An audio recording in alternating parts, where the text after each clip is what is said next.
तो वृत्रासुर के वध के परिणाम स्वरूप इंद्र को पुनः ब्रह्म हत्या लगी। ऋषियों ने पवित्र अनुष्ठान कराकर देवराज इंद्र को ब्रह्म हत्या के उस पातक से मुक्त किया, पुनः इंद्र पद पर प्रतिष्ठित किया। आप हो, हम हो, मनुष्य हो, देवता हो, कोई भी हो, द्वंद्व से तो भाई साधु ही मुक्त करता है। इसीलिए सारग्राही महापुरुष अपनी सार स्वरूपा वाणी में कहते हैं, जब तब साधु तारसी। द्वंद्व से साधु मुक्त करेगा।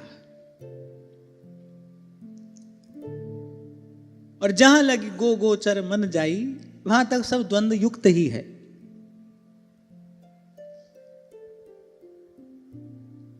संतों ने कृपा की, ऋषियों ने कृपा की। महाराज परीक्षित श्री सुखदेव जी महाराज से प्रश्न पूछते हैं। प्रश्न बड़ा स्वाभाविक है। देवानां शुद्ध सत्वानां ऋषीणां चामलात्मनां भक्तिर्मुकुंद चरणे न प्रायेणोपजायते।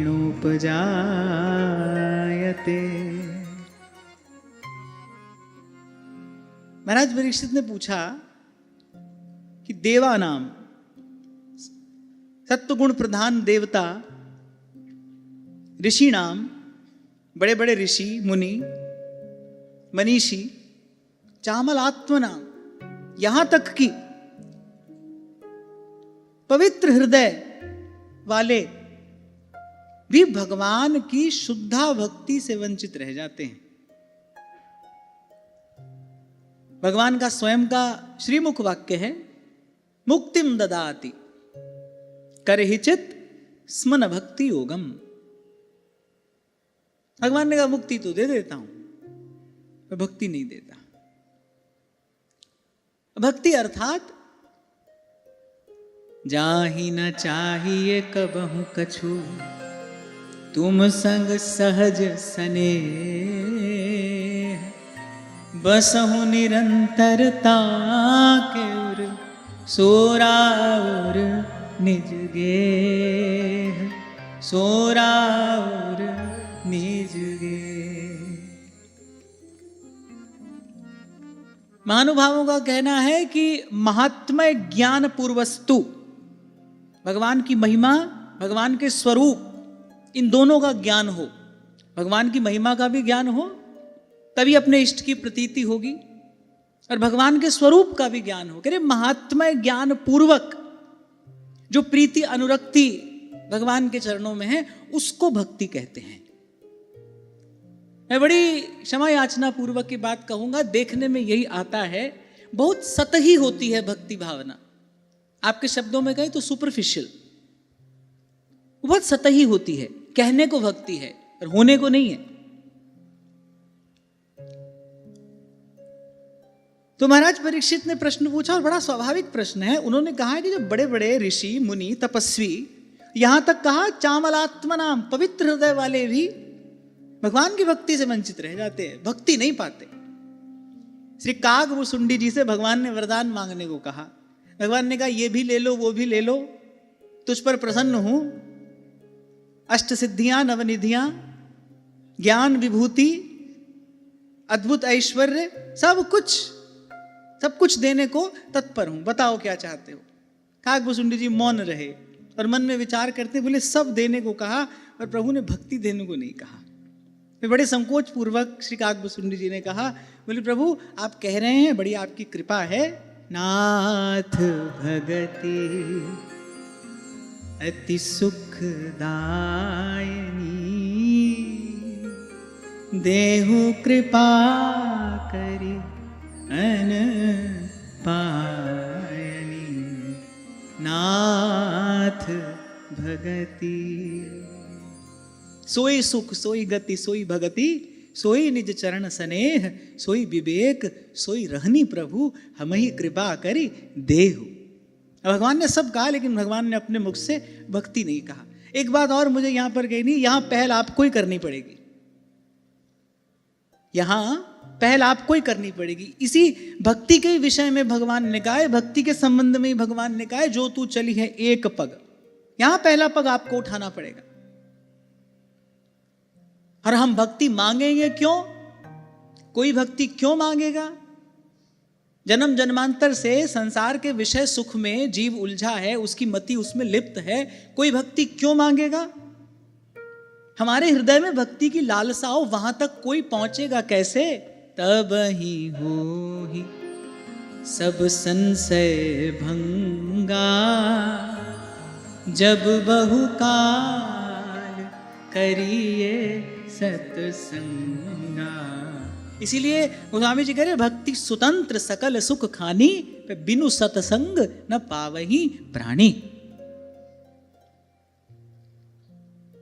तो महाराज परीक्षित ने कहा कि ऐसी ऐसी सुदुर्लभा भक्ति, क्योंकि पिछले अध्याय में श्री सुखदेव जी महाराज ने जो भी महाराज परीक्षित को सुनाया तो वो तो हतप्रभ रह गए। अच्छा, यहां श्रोता वक्ता दोनों ज्ञान निधि हैं। यहां श्रोता भी अद्भुत है और वक्ता तो अद्भुत है ही। जैसे गोस्वामी जी कहते हैं ना, श्रोता वक्ता ज्ञान निधि, कथा राम के गूढ़। श्रोता वक्ता ज्ञान निधि, कथा राम के गूढ़। तो यहां दोनों श्रोता वक्ता दोनों ज्ञान निधि हैं। इसलिए महाराज परीक्षित ने कहा ऐसी सुदुर्लभा भक्ति। महाराज परीक्षित ने कहा, भाई हमने भी बहुत भक्तों का दर्शन किया है, हमने भी बहुत साधु संतों का दर्शन किया है, लेकिन वृत्रासुर जैसी भक्ति भावना हमने अन्यत्र नहीं देखी। बोले ये तो असुर है, देवताओं का पीड़क है, और पर पीड़ा सम नहीं अधमाई। बोले देवताओं को सताने वाला है, असुर है, रजोगुण तमोगुण से आवृत इसका देह है। बोले ऐसी विशुद्ध भक्ति भावना आई कहां से? ये बड़े आश्चर्य की बात है। ऐसी सुदृढ़ भक्ति, वो इतना धीरमती है, उसकी गति इतनी गंभीर है, मृत्यु सर पर खड़ी है, युद्ध भूमि के मध्य में उसको उसके सैनिक उसके संबंधी छोड़कर भाग गए हैं, लेकिन वो तनिक भी विचलित नहीं होता। कहने की बात है ये, हमारे लिए तो बस ये कहने सुनने भर का ही विषय है। मृत्यु सर पर खड़ी है, सब छोड़कर चले गए हैं अकेला युद्ध के मैदान में, और वो जानता है इंद्र के हाथ में जो वज्र है वो मेरी मृत्यु है, क्योंकि ऐसी भगवान की वाणी है। भगवान के शब्दों का प्रतिकार नहीं किया जा सकता, ये मेरी मृत्यु है। पर फिर भी वो धीर गंभीर महापुरुष विचलित नहीं होता। यहाँ कहने का तात्पर्य क्या है? यहाँ कथा के गर्भ में क्या रहस्य छिपा है? जिसको गीता में भगवान ने स्थिरमति स्थित प्रज्ञ कहा है ना, वो स्थिरमति स्थित प्रज्ञ की स्थिति केवल केवल केवल विशुद्ध भक्ति से ही पाई जा सकती है, न केवल ज्ञान से, न अन्य किसी विधि से। सब विचलित हो जाते हैं। महाप्रभु कह रहे हैं, पारासर सुर इंद्र कलप कामिनी मन फंद्या, और परे देह दुख द्वंद कौन क्रम काल निकंद्या। बचता कौन है, कौन बचा है और कौन बचेगा? जे ही राखे रघुवीर। अच्छा, संत इसके दो अर्थ कहते हैं। अभिधार्थ तो यही है, जे ही राखे रघुवीर ते उबरे ते ही काल महा। जिसको भगवान ने रखा वो बचा। पर जो भावुक संत है वो कह रहे जे ही राखे रघुवीर, बोले ने जिन्होंने अपने हृदय में श्री रघुनाथ जी को रख लिया है, बोले ते उबरे ते ही काल महा। तो बोले वृत्रासुर जैसी भक्ति का अन्यत्र दर्शन दुर्लभ है, और ये असुर है। अरे बड़े बड़े मुक्तिकामी बड़ा कठिन परिश्रम करते हैं, लेकिन यहां तक नहीं पहुंच पाते। क्योंकि महाराज परीक्षित कहते इतना सरल सहज, इतना सस्ता, इतना साधारण नहीं है ना भगवान के चरणों तक पहुंच जाना। प्रभु के चरणों की ऐसी भक्ति कोई साधारण प्राप्ति तो नहीं है। जैसे गीता में भगवान ने कहा, महाराज परीक्षित भी यहाँ वही बात कह रहे हैं, पहले तो कोई बिरला होता है जो चाहता ही है, जिसके मन में इच्छा ही होती है। अभी कलम यही चर्चा तो कर रहे थे, तमोगुण बहुत अधिक होगा तो बुद्धि इतनी जड़ हो जाएगी, मुझे अपना कल्याण करना ये विचार ही नहीं आएगा, ऐसा कोई चिंतन ही आपके मन में नहीं होगा। तमोगुण से बुद्धि इतनी जड़ हो जाती है, ये आत्म कल्याण का जो ये उज्जवल सूक्ष्म दिव्य विचार है, ये उर अंतर में आता ही नहीं। और आप इसका अनुभव करो, आप देखो, आपको आसपास दिखाई दे जाएंगे ऐसे लोग, उनको कोई सुध ही नहीं है। मनुष्य जन्म इसका लक्ष्य आत्म कल्याण, उनके लिए तो ये पता नहीं क्या है, उनका इससे कोई परिचय ही नहीं है। खाना पीना सोना, रोना धोना, उनके लिए यही जीवन है। इसी को कहते हैं पशुतुल्य जीवन, खाना पीना सोवना और न कोई चीत। अच्छा, और रजोगुण तमोगुण बढ़ाने वाला वस्तु व्यक्ति का सहयोग मिल जाए तो फिर तो कहना ही क्या, फिर तो नैया डूबी ही समझो। पहले ही पूर्व के संस्कार से तमोगुण रजोगुण अधिक है, और फिर आपको वस्तु व्यक्ति का संग्रह सहयोग भी ऐसा मिल गया, संग भी ऐसा मिल गया, तो तमोगुण बहुत अधिक हो तो बुद्धि जड़ रहती है, उस मन में ऐसा कोई विचार ही नहीं आएगा। रजोगुण अधिक होगा तो क्या होगा? रजोगुण का परिणाम क्या है? चंचलता। आप बात सुनोगे, आपको बात थोड़ी समझ में भी आएगी, आपको बात थोड़ी समझ में भी आएगी, लेकिन तदनुकूल आचरण नहीं कर पाओगे। जो सुना है, जो श्रवण किया है, जो गुरुजनों का अनुशासन है, उसके अनुसार आप चल नहीं पाओगे। वो जो रजोगुण की अधिकता है, रजोगुण क्या करेगा? मन चित्त को चंचल बनाए रखेगा। तो मन की चंचलता अधिक होने से धीर गंभीर होकर इस मार्ग पर चल नहीं पाओगे। क्यों? क्योंकि भाई निपट सिलसिली गैल, कठिन जो चलत पिपीलिका, चल नहीं पाओगे। तो महाराज परीक्षित ने यही कहा, बोले पहले तो कोई बिरला होता है जो सोचता है हाँ भाई मैं अपना कुछ कल्याण कर लूं, कुछ भजन साधन कर लूं, ये भाव ही किसी बिरले के मन में आता है। मनुष्याणाम सहस्रेषु कश्चिद् यतति सिद्धयः, भगवान कह रहे हैं यततामपि सिद्धानाम कश्चिन् माम वेत्ति तत्वतः। पहले कोई बिरला होता है जो सोचता है चलूं, अभी बहुत तो सोचते ही रह जाते हैं। कह रहा हूं ना, रजोगुण की अधिकता होगी, चल नहीं पाओगे, सोचते रहोगे। उस दिन एक माता जी बोली बहुत मन करता है भजन करें, होता नहीं। मैंने कहा मन करने से नहीं होगा ना, सोचने से थोड़ी होता है, करना पड़ेगा। भजन भजन कहने से नहीं होगा ना, करना पड़ेगा। उस दिशा में आपको पग बढ़ाना पड़ेगा। और कल ही आपसे मैंने कहा था कठिन होगा। मैं आपको कोई झूठी बात यहां से नहीं कह सकता, कठिन होगा, पर हाथ ना कुछ भी आए तो समझना डुबकी अभी अधूरी है। और कितना भी हो मुश्किल, लेकिन पहला कदम जरूरी है। और फिर बात अगर भगवान की हो, सामने अगर भगवान लक्ष्य हैं, फिर तो भाई ये शर्त है। वो कह रहे जो चली है तू एक पग, तू चल, तू कदम उठा, मेरे लिए थोड़ा परिश्रम कर।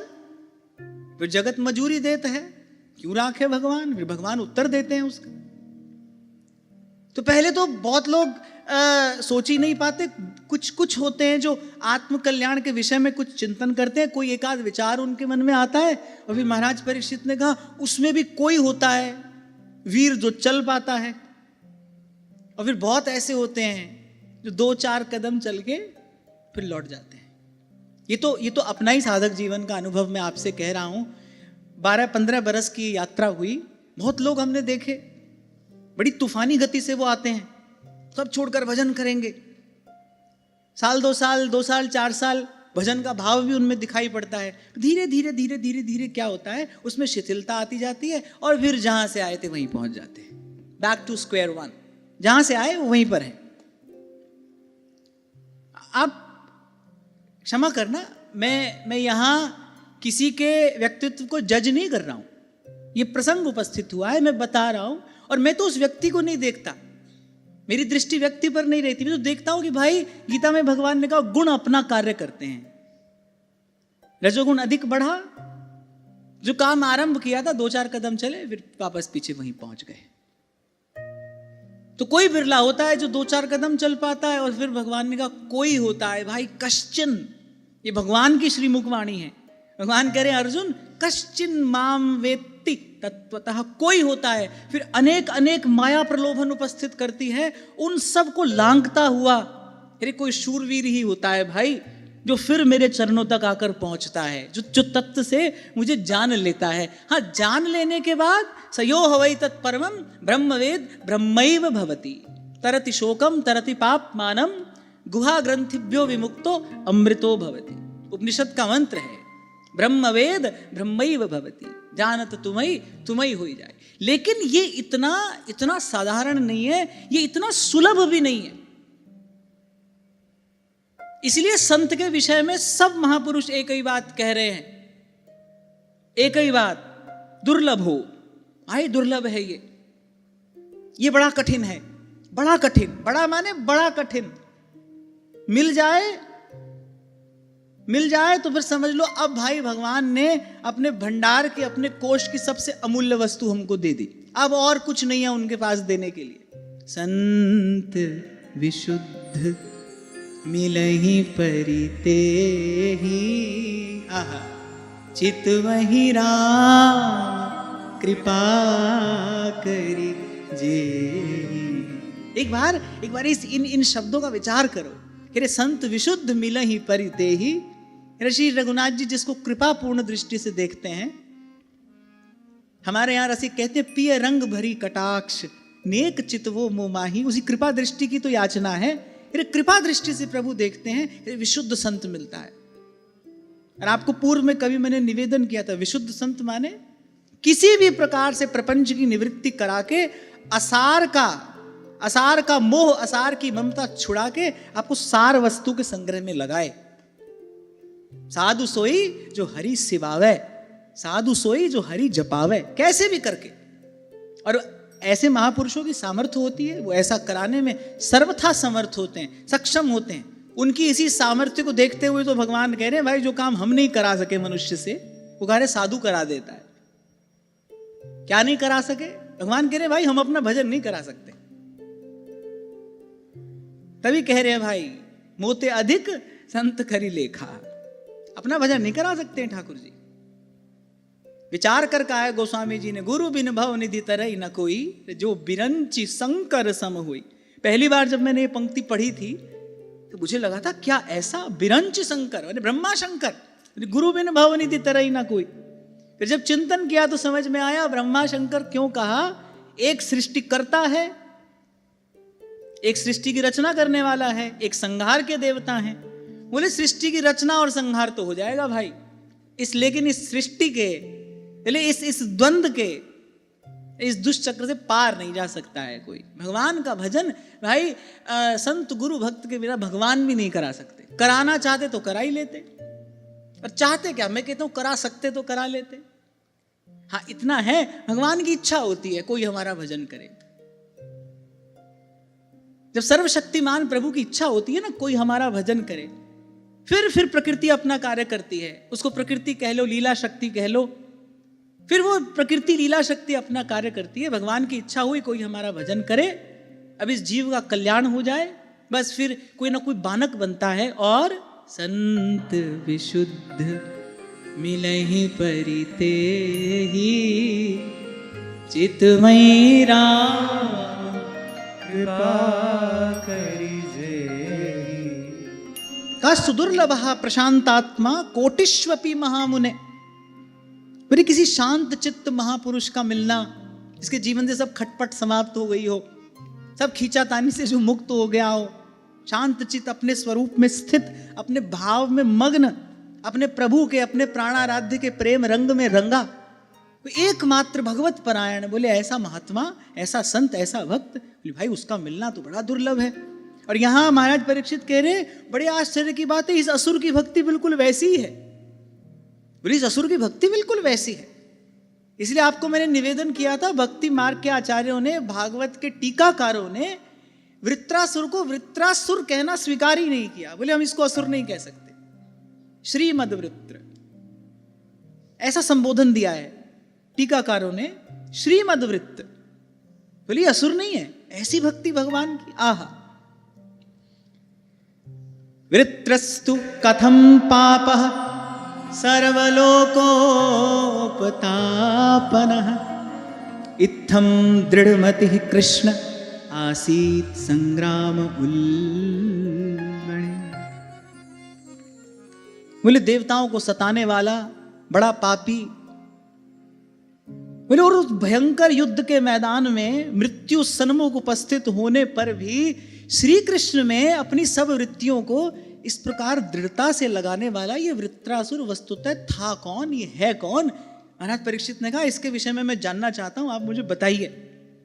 सुखदेव जी महाराज प्रसन्न हुए, भाई हमारा सावधान श्रोता है, ऐसे ही आगे बढ़ जाना ठीक नहीं है। उन्होंने पूछा तो सुखदेव जी महाराज ने कहा कि बड़ा अच्छा प्रश्न तुमने पूछा। हमारे पिता भगवान वेदव्यास, देवर्षि नारद और महर्षि देवल, इन तीनों के मुख से मैंने ये वृतांत सुना है, सावधान होकर सुनो। ये प्राचीन काल की बात है। शूरसेन देश का चक्रवर्ती राजा चित्रकेतु, सारी पृथ्वी का एक छत्र सम्राट, धन धान्य, जितने भी लौकिक सुख भोगों की कल्पना मनुष्य की बुद्धि कर सकती है वो सब उसको सहज में उपलब्ध है। पर लेकिन मन बोझिल है, चित्त चिंता में मग्न है, बुद्धि सर्वथा अशांत है, मन व्यथित है। क्यों? क्योंकि संतान नहीं है। और कल इसी बात की चर्चा हम लोग कर रहे थे। ये बड़ी प्रभु की कृपा है, सब देकर वो कोई ना कोई कोना खाली छोड़ देते हैं, कुछ अभाव जीवन में बना रहता है। हाँ, ये बात दूसरी है, मेरे जीवन में कुछ अभाव है, इसकी पूर्ति का प्रयास मुझे करना चाहिए, इसके प्रयत्न में मुझे लगना चाहिए। कोई सात्विक बुद्धि का मनुष्य ही ऐसा विचार कर पाता है, इस और थोड़ा प्रयास कर पाता है। जैसा अभी आपको कहा ना, नहीं तो रजोगुण तमोगुण से भरा जीवन, जड़ चंचल मति इतना विचार ही नहीं करने देते। लगता है सब ठीक हो रहा है, ये काम बन गया भगवान की बड़ी कृपा है, ये काम बन गया भगवान की बड़ी कृपा है, ये मिल गया भगवान की बड़ी कृपा है। अरे एक बार संतों गुरुजनों के चरणों में बैठकर पूछ तो लेना चाहिए, भगवान की कृपा क्या होती है, कैसी होती है। जिन पर हुई है वो जानते हैं। हमने तो सुना ही है कृपा कृपा सब कोई कहे, सभी कृपा कृपा कहते हैं। फिर एक बार संतों गुरुजनों से पूछ तो लो कृपा क्या होती है। यहाँ श्रीमद वृत्र से पूछो कृपा क्या होती है, बोले हमारे स्वामी जिस पर कृपा करते हैं उसके त्रिवर्ग का नाश कर देते हैं। धर्म अर्थ काम, और उसके त्रिवर्ग का नाश कर देते हैं। और यहां तो भगवान ने घोषणा ही करी है। श्रीमद् भागवत में तो भगवान की घोषणा है, मैं भाई जिस पर कृपा करूंगा उसका धन हरण कर लूंगा। कोई लुका छिपी कोई खेल तो यहां हो नहीं रहा, जो बात है बिल्कुल सामने सामने है। भगवान ने स्पष्ट कहा है जिस पर कृपा करता हूं, और भगवान भी यही बात कह रहे हैं, भगवान के भक्त भी यही बात कह रहे हैं। हम अपना ही गाना गाए रहते हैं जीवन भर, ये काम बन गया, ये काम बन गया, बड़ी भगवान की कृपा है, बड़ी भगवान की कृपा है। कोई भगवान की कृपा नहीं है। पूर्व का पाप पुण्य है, कर्म प्रधान विश्व करी राखा, जो जस करही सो तस फल चाखा। पूर्व का पाप पुण्य है, पाप पुण्य का प्रारब्ध जुड़ता है, मनुष्य का शरीर मिला, आए हैं सुख दुख भोगने के लिए आए हैं। समय पर सुख भी उपस्थित हो जाता है, समय पर दुख भी उपस्थित हो जाता है। आज जो सर्वथा आपके अनुकूल है, कल वही जीवन का कांटा बन के खड़ा हो जाएगा। वो नहीं है भाई, अपना ही कर्म है। समय अनुकूल होता है, समय प्रतिकूल होता है। कम से कम साधक तो कभी इन शब्दों का भी प्रयोग ना करें कि ये सब बढ़िया चल रहा है, ठाकुर जी की, श्री जी की, भगवान की बड़ी कृपा है। अरे ये तो प्रारब्ध से हो रहा है, इसको भगवान की कृपा से जोड़ो ही नहीं। भगवान की कृपा बस एक है, संत विशुद्ध मिलहि परि तेहि। भगवान की कृपा का लक्षण बस एक है, कोई संत मिले। हाँ, संत मिलेगा, अगला कार्य संत कराएगा। मैंने कहा ना, प्रपंच की निवृत्ति कराएगा, सार वस्तु के संग्रह में आपको लगाएगा। तो ठाकुर जी की कृपा है, ये उनकी व्यवस्था है। मैं तो कई बार सोचता हूं अगर ऐसा ना होता कोई भजन नहीं करता। जीव तो स्वभाव से दुष्ट है ही, स्वार्थी है, वो तो केवल अपने स्वार्थ सुख में लिप्त है। यदि ये भीतर एक अभाव न रहता, जो भी बिरला सोच पाता है इस विषय में वो भी नहीं सोच पाता। तो प्रभु की कृपा है कि सारे संसार की संपत्ति पा लेने पर भी ये उर अंतर का जो अभाव है ये समाप्त नहीं होता। मैं कल ही किसी से कह रहा था कि ये पूर्ण विराम तो आपको अपने जीवन में स्वयं लगाना है। आप देखो कब लगाना है, आप देखो आपको भजन को अपने जीवन में प्राथमिकता कब बनाना है। आपको लगता है कि विधाता से आपकी साठगांठ है, मृत्यु से बहुत समय पहले आपको सूचना दे दी जाएगी, हाँ भाई अब तुम्हारा समय आने वाला है, 8-10 बरस है तुम्हारे पास, तो तुम लगे रहो जैसे लगना है। पर अगर जीवन की क्षणभंगुरता का विचार करो, पानी केरा बुदबुदा उर्मा अनुष्ठ की जात, फिर तो भाई लगना चाहिए। और कब लगना चाहिए? आज अभी यहीं से लगना चाहिए। हरिपद भज, महाप्रभु कहते न विलंब कर, तीव्रेण भक्ति योगेन यजेत पुरुषम परम। हमारे गिरिराज जी वाले पूज्य श्री पंडित जी महाराज तो यही बात कहा करते थे, भाई इनमें पूरो लगनो पड़ेगो, इनमें पूरो लगनो पड़ेगो। वात्सल्य भाव था उनका श्री ठाकुर जी के प्रति, और वात्सल्य भाव सिद्ध था। बाल कृष्ण लाल उनकी गोद में क्रीड़ा किया करते थे, खेला करते थे। अच्छा, वो ठाकुर जी को प्रेम से कहते थे हमारो खिलौना।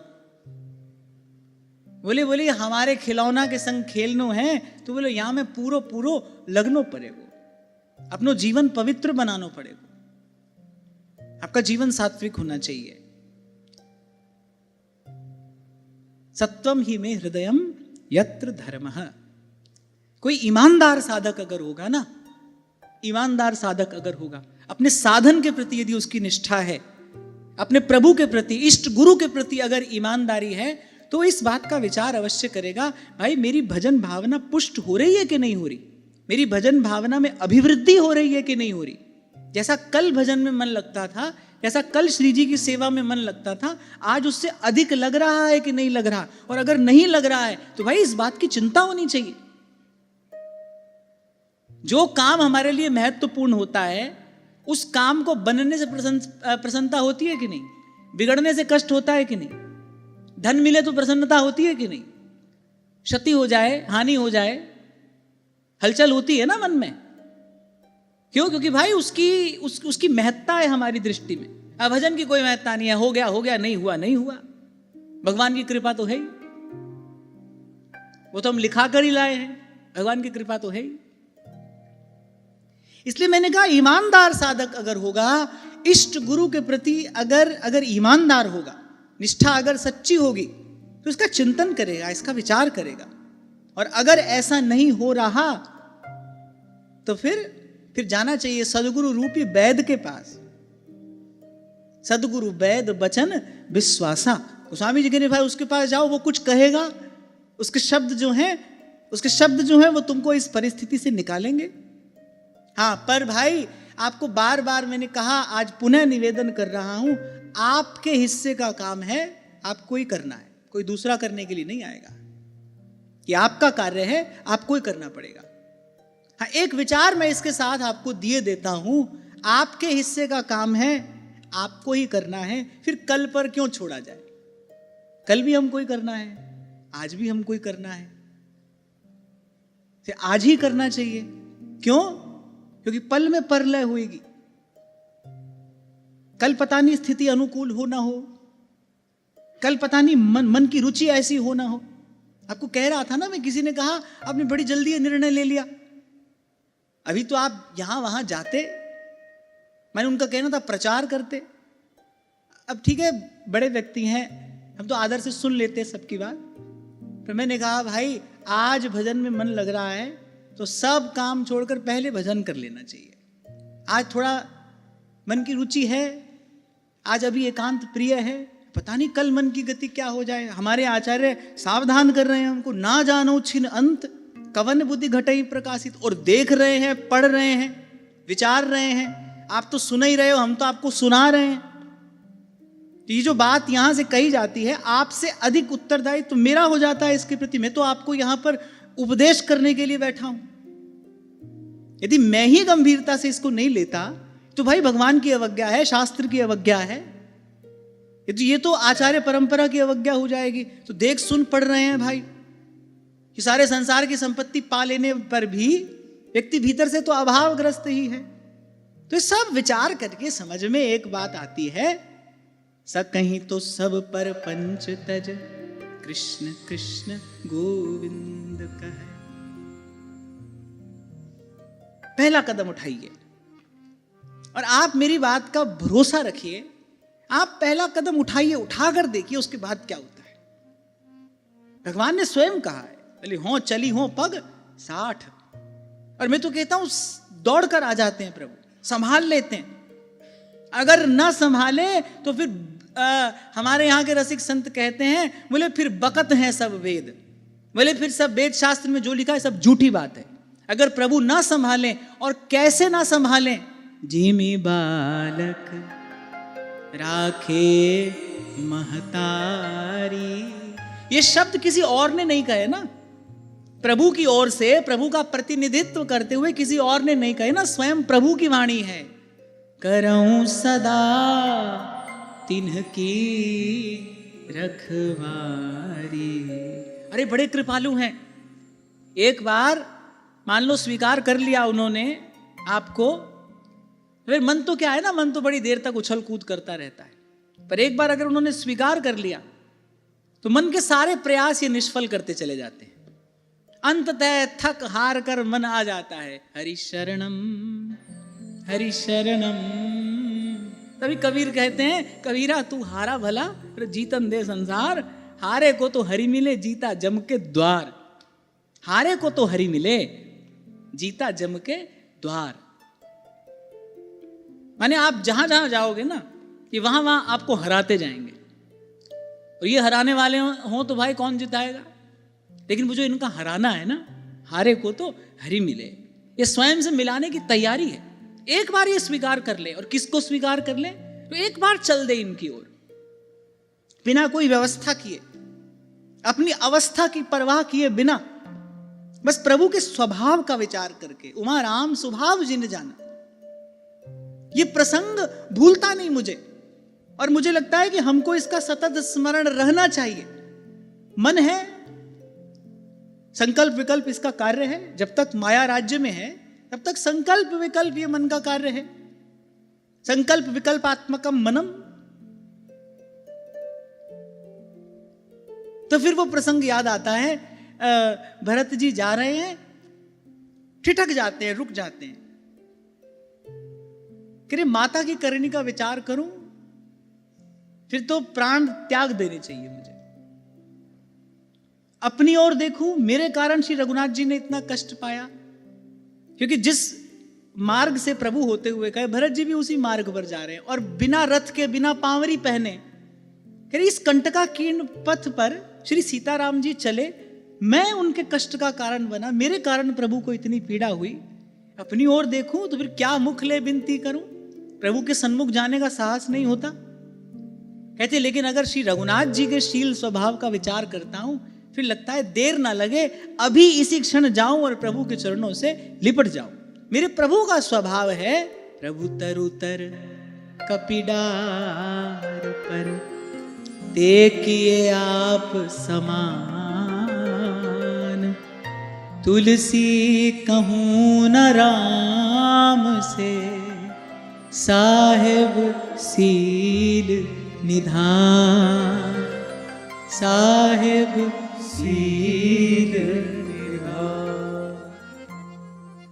और भाई कोई इसको भले कहानी समझ के सुनता हो, पर हमारे लिए तो शास्त्र का एक एक वचन सत्य है, प्रमाण है। इसको किसी और प्रमाण की आवश्यकता नहीं है। एक और बात मैं आपको निवेदन करूं, उज्जवल मति का यह लक्षण है। संत शास्त्र गुरुजनों के वचनों में सुदृढ़ विश्वास, बिना संशय के पूर्ण आत्म निवेदन। बुद्धि का काम है ना, किंतु परंतु क्यों, क्या, कैसे, ऐसा कैसे, ऐसा कैसे हो, ये सब करना।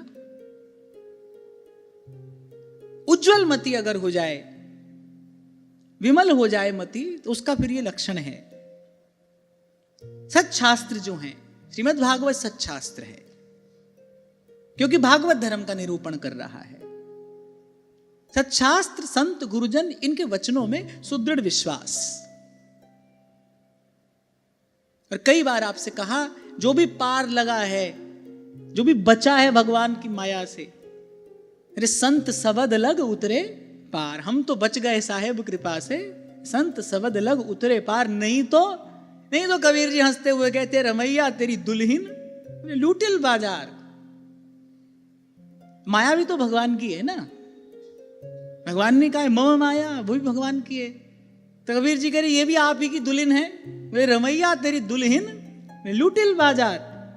सुरपुर लूटा, नागपुर लूटा, ऋषि मुनिन के परी पछार, सबका नाम गिना दिया है कबीर जी ने इसमें। और मैं कई बार कहता हूं, भाई इतनी बड़ी घोषणा अगर कोई कर रहा है, अच्छा सबका नाम लिया कबीर जी ने, शंकर जी नारद जी तक का भी नाम लिया है इस पद में कबीर जी ने, और अंत में कह रहे बोले हम तो बच गए साहेब कृपा से। ये बहुत बड़ी घोषणा है। कोई भगवान का भक्त ऐसा कह रहा हो, या तो ऐसा उद्धव जी ने कहा, या तो उद्धव जी ने भगवान से कहा आपके प्रसाद के बल पर हमने आपकी माया को जीत लिया है, भगवान की माया को जीत लेना, भगवान स्वयं कह रहे मम माया दुरत्यया, भगवान की माया को जीत लेना। कोई कह पाया है ऐसा? उद्धव जी ने कहा, फिर यहां कबीर कहते बोले हम तो बच गए साहेब कृपा से। एक जगह पर नहीं, वहां भी कहा ज्यों की त्यों धर दीनी चदरिया। बोले दास कबीर ने ऐसी पहनी ज्यों की त्यों धर दीनी चदरिया। क्लेम कर रहे हैं वो, भाई हमने ऐसा कार्य करके दिखाया है, पर कह रहे हैं ऐसा कार्य हम कर कैसे पाए?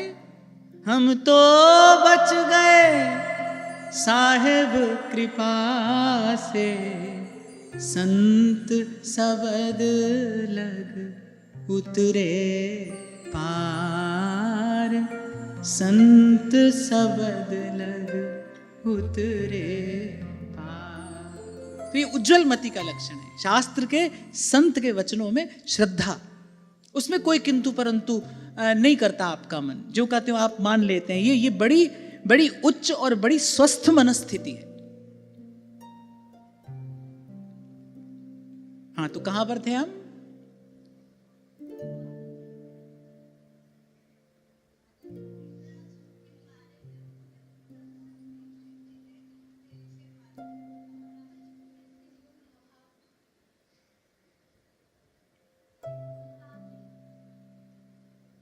थोड़ा सावधान होकर बैठो भाई।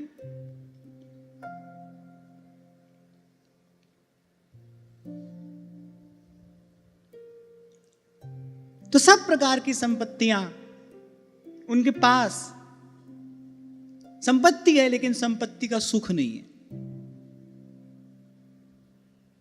कहीं नहीं लिखा है मनुष्य अपने प्रारब्ध से, अपने पुरुषार्थ से सुख कमा सकता है। संपत्ति कमा सकता है, साधन अर्जित कर सकता है, धन कमा लेगा, लेकिन धन संपत्ति होना एक बात है, धन संपत्ति का सुख होना है दूसरी बात है। बड़े रोते बिलबिलाते लोग हमने देखे हैं, खूब माल खजाना है, रोते हैं, बिलबिलाते हैं, घबराते हैं, चिंतित, भ्रमित, विथकित, भूख नहीं है, नींद नहीं है, धन है, कहां सुख है? धन का सुख नहीं है। धन होना एक बात है। अच्छा, एक और बात लगे हाथ सुन लो, प्रारब्ध से धन मिलता है, पुण्य से धन मिलता है, पुण्य से सुख नहीं मिलता है। सुख तो श्री नागरीदास जी कह रहे बिन हरि शरण सुख नहीं कहूं, निज अनुभव सुनु कहूं खगेसा, बिनु हरि भजन न जाहि कलेसा, निज अनुभव। और जहां जहां कोई महात्मा ये कहता मिले ना मेरा अनुभव है, वहां तो बिल्कुल किंतु परंतु ना करना, अपराध हो जाएगा। अरे बड़ा बूढ़ा व्यक्ति भी कोई अपने अनुभव की बात कहे तो उसको मानना चाहिए, उसमें कुछ सार होता है। और यहां काग भुसुंडी कह रहे हैं, कह रहे निज अनुभव सुन कहूं खगेसा, बिन हरि भजन न जाहि कलेसा। तो सब प्रकार की संपत्तियां चित्रकेतु को सुख नहीं दे सकी। चक्रवर्ती सम्राट है, सब सुख भोग की सामग्री है, सुख नहीं है।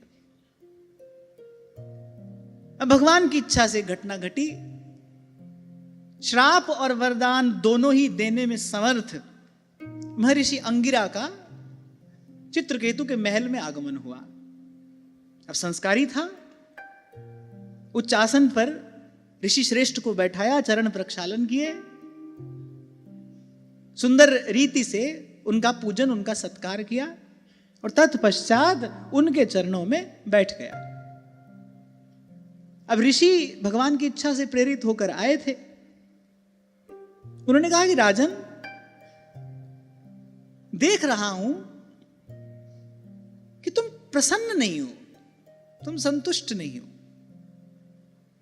कितना बड़ा साम्राज्य है, कितनी संपत्ति के तुम अधिकारी हो, कितना तुम्हारा ये वैभव है। ऋषि की दृष्टि उस पर नहीं गई।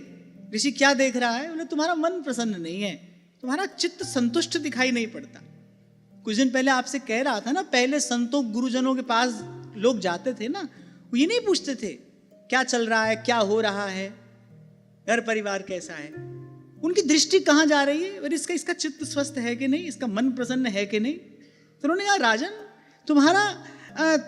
तुम्हारा चित्त मुझे संतुष्ट दिखाई नहीं पड़ता। तुम्हारे मुख पर जो प्रसन्नता होनी चाहिए ना, वो नहीं है। निश्चित रूप से कोई आंतरिक चिंता है जो तुमको विह्वल व्याकुल बनाए है। तुम्हारे इस असंतोष का कारण क्या है बताओ? अब जबकि प्रारंभ में ही कह दिया गया श्राप और वरदान देने में समर्थ है, अंतर्यामी है, जानते हैं कि इसको क्या कष्ट है, फिर भी पूछा उससे। और चित्रकेतु ने भी कहा, बोले आपके जैसा तपस्वी कोई हो, धारणा ध्यान जिसकी सिद्ध हो, परम ज्ञान को जो प्राप्त हो चुका हो, बोले वो तो अंतर हृदय की बात जानता है, पर फिर भी आप पूछते हैं तो मैं आपको निवेदन करता हूं। बोले पृथ्वी का साम्राज्य, ऐश्वर्य, संपत्तियां, जिसके लिए बड़े बड़े लोकपाल भी लालायित रहते हैं, वो सब मिल गया, लेकिन मेरे चित्त को तनिक भी शांति नहीं मिल रही। कह रहे तनिक भी शांति नहीं है मेरे चित्त को। अभी कुछ दिन पहले की घटना मैं आपको सुना रहा हूं, नाम तो मैं नहीं लूंगा। माने बड़ी संपत्ति, प्रतिभा, वैभव, इन सब से संपन्न, मेरा बड़ा पुराना परिचय है, अवस्था में तो मुझसे बहुत ही बड़े हैं, पर मुझ पर उनका स्नेह है, अपने हृदय की बात कभी कभी मुझसे कहते हैं। तो संपत्ति, प्रतिभा, ऐश्वर्य, मान्यता, लोक मान्यता, सब कुछ, माने क्या नहीं। और मुझसे बोले कि तुमको अपने हृदय की बात बताऊं? बोले मेरा मन बहुत अशांत है,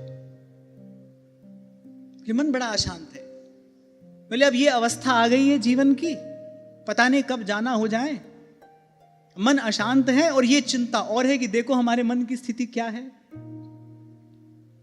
यही बात विचार के मैं आपसे कह रहा हूं भाई, जो थोड़ा भी सजग होगा, सावधान होगा। और आपको मैंने एक उदाहरण दिया था, भगवान ने ये नरदेह प्रदान किया किस लिए? धर्म साधन के लिए, अपने स्वरूप को जानने के लिए, भगवत चरणारविंद की प्राप्ति के लिए। और यहां वहां गवाया तो बड़ा भारी पाप किया। गोस्वामी जी तो कह रहे हैं कि आत्माहन गति जाई। बोले तो आत्महत्यारा है, सब पापों में आत्महत्या सबसे बड़ा पाप है। माने वो तो जीव की अधोगति कराता ही कराता है। और बोले ये सब पाकर, ये सब साधन मैंने जुटा कर दिया। क्या साधन जुटा कर दिया? बोले पहले ये नरदेह प्रदान की, पहले ये नरदेह प्रदान की। नर तन भव बारिधि कहूं बेरो, बेरो माने जहाज। बोले भव सागर से पार जाने के लिए मैंने जहाज दे दिया। नर तन भव बारिधि कहूं बेरो। अच्छा, भगवान ने कहा फिर इसके ऊपर क्या किया? सन्मुख मरुत अनुग्रह मेरो। फिर जिस दिशा में जाना है जहाज को, उसी दिशा में अगर पवन चलती हो तो जहाज सहज गति से आगे बढ़ता है ना, तीव्र गति से आगे बढ़ता है। बोले सन्मुख मरुत अनुग्रह मेरो। अच्छा इतना ही नहीं, बोले जहाज चलाने वाला कर्णधार सदगुरु दृढ़ नावा, वो सदगुरु भी दिया। बोले वो जहाज चलाने वाला सदगुरु भी दिया। नहीं तो पलटू साहब कहते नाव मिली केवट नहीं कैसे उतरे पार। नाव मिल जाए पर केवट ना हो तो भी पार उतरना कठिन है।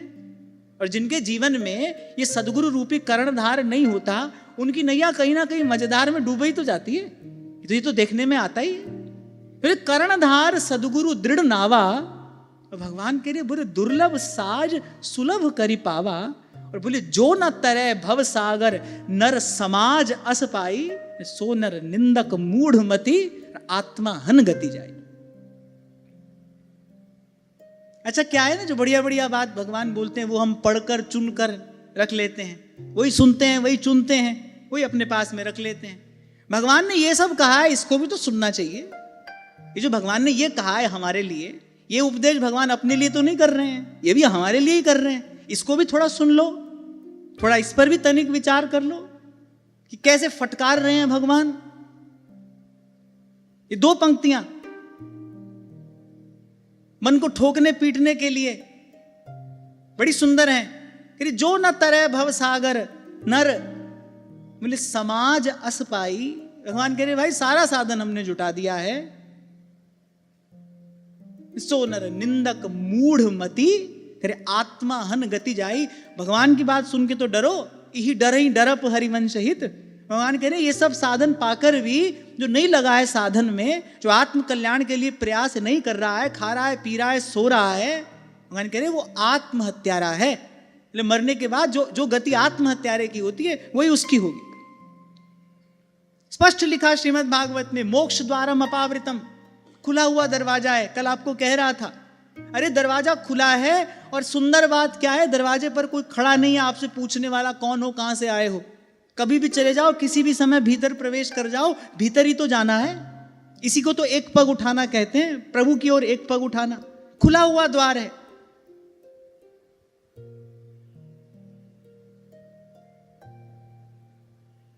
हाँ, पर फिर कह रहा हूं ये आपके हिस्से का काम है। कल भी आपसे मैंने कहा था, आज फिर दोहरा रहा हूं अपने शब्द, ये आपका अपने प्रति कर्तव्य है, दायित्व है। इसका निर्वाह करिए। कोई नहीं पूछेगा, कोई नहीं पूछेगा क्या कमाया क्या खाया। काम से रूप, कामदेव जैसा रूप हो। कुछ ही बातों का गर्व, कुछ ही बातों का बल, कुछ ही बातों का उन्माद होता है ना, उसमें एक रूप है। कह रहे काम से रूप। अच्छा, कामदेव का रूप तो रहने वाला है, हमारा तो एक मक्खी काटी नहीं और सब गया। क्या है क्या इसका अस्तित्व, क्या है, कितना, कब तक पकड़ लोगे इसको, कब तक। धन जोबन उड़ जाएगो, जैसे उड़त कपूर। पता नहीं चलता है, आंख से दिखाई नहीं पड़ता है, पर उड़ता है। अरे धन जोबन उड़ जाएगो जैसे उड़त कपूर, अरे नारायण गोपाल भज क्यों चाहते जग धूर। अरे काम से रूप। और फिर कहा प्रताप दिनेश से। यहां गोस्वामी जी ने अतिशयोक्ति अलंकार का प्रयोग किया है। यद्यपि ऐसा हो नहीं सकता, पर फिर भी कह रहे मान लो तुम्हारे साथ ऐसा ही हो जाए। जैसे गोस्वामी जी कह रहे हैं ना, बारी मथे घृत होई वरु सिकता ते बरु तेल। मानो पानी के मथने से घी मिल जाए, रेत को पेरने से तेल निकल जाए, बिन हरि भजन न भव तरिए, यह सिद्धांत अपेल। ऐसे गोस्वामी जी कह रहे काम से रूप, प्रताप दिनेश से। अब अपने आप को देखते रहना, संभालते रहना, आंकते रहना, इनके सामने हम क्या हैं, कहां हैं, कितने हैं, कैसे हैं। काम से रूप, प्रताप दिनेश से। कह सोम से सील। कोई कहे बड़ा सुंदर स्वभाव है, स्वभाव बड़ा सुंदर है, भजन नहीं करते, स्वभाव बड़ा सुंदर है। क्या करें उस स्वभाव का, जो भजन ही नहीं करता है, इस स्वभाव का भी क्या करें। काम से रूप, प्रताप दिनेश से, सोम से सील, बोले गणेश से माने। सबसे पहले गणेश जी की पूजा होती है, तो बोले मान लो इतनी मान्यता है आपकी संसार में, किसी को कोई भी कार्य करना हो सबसे पहले आप ही के पास आशीर्वाद लेने आता है। मान लो इतने मान्य हो आप, गणेश से माने। फिर कह रहे हैं हरिचंद्र से सांचे। चलो मान लो तुम हरिश्चंद्र के भी पिता हो, हरिचंद्र से सांचे। और विधि से बड़े, लोगों को बड़े होने का बड़ा शौक होता है, हम बड़े। अच्छा गोस्वामी जी कह रहे चलो भाई तू ब्रह्मा जी से भी बड़ा है। हरिचंद्र से सांचे, विधि से बड़े। और बोले मघवा से महीप विषय सुख साने। ये बहुत ठाट बाट में रहते हैं। अच्छा ठीक है भाई, तुम मान लो इंद्र की तरह ठाट बाट में रहते हो। काम से रूप, प्रताप दिनेश से, सोम से सील, गणेश से माने। यानी हरिचंद्र से सांचे, विधि से बड़े, मघवा से महीप विषय सुख साने। अरे शुक से मुनि, सारद से वक्ता, चिरजीवी लोमस ते अधिकाने। और फिर सबको एक शून्य में रखते हुए गोस्वामी जी कहते हैं एते भय तो कहा तुलसी, जो पे जान की जीवन राम न जाने। बोले एते भय तो कहा तुलसी, जो पे जान की जीवन राम न जाने। अब हम तो भाई कहीं धूल भी नहीं है, इन सब के आसपास भी नहीं है। पता नहीं किस बात का व्यक्ति गर्व किए रहता है, किस बात के मद में मतवाला रहता है, किस बात के अभिमान से ग्रस्त और त्रस्त रहता है। जेताई दी से धरन गगन बिच, तेताई सब मिट जासी। भज मन चरण कमल अविनाशी। भज मन चरण कमल अविनाशी। चरण कमल अविनाशी। भज मन चरण कमल अविनाशी, भज मन चरण कमल अविनाशी। कितनी मधुर रीति से चाचा श्री हित वृंदावन दास जी आपको हमको समझाते हुए कहते हैं, श्री हरिवंश सार श्रुति वर्ण्यो, राधा हरि जस गावो रे। जीवन थोरो थिर कछु नाही, काहे जन्म गवाओ रे। ये नर देह सजन प्रभु दीनी, ताही न विषय हराओ रे। ये वृंदावन ये रविजा तट, ये सत्संग ना पावो रे।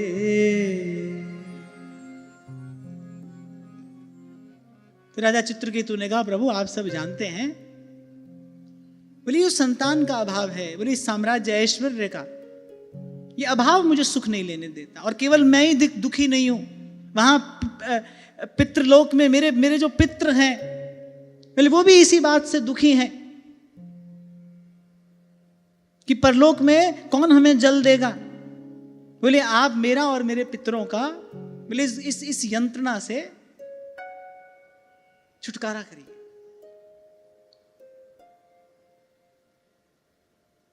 बोले मुझे और मेरे पितरों को इस दुख से उबारिए।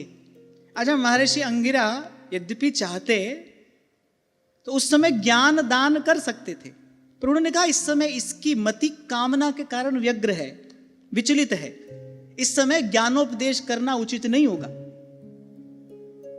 इसीलिए कल आपसे मैं कह रहा था, जब सत्संग में आओगे पहले क्या होगा, पहले तो मन की चंचलता धीरे धीरे धीरे धीरे वो समाप्त होगी, पहले उसका शमन होगा। या आपके शब्दों में मैं कह दूं, बिल्कुल सीधे साधे शब्दों में, तो पहले तो टिक कर बैठोगे। बात सुनना आगे की बात और समझना तो और आगे की बात है। पहले तो भाई शांति से बैठोगे ना, खाली आपको ही नहीं बैठना है, खाली तन को ही नहीं बैठना है, मन को भी बैठना है। इसीलिए कहा तबई होई सब संशय भंगा, जब बहुकाल करिए सत्संगा। देर तक पहले अनर्थ निवृत्ति होगी।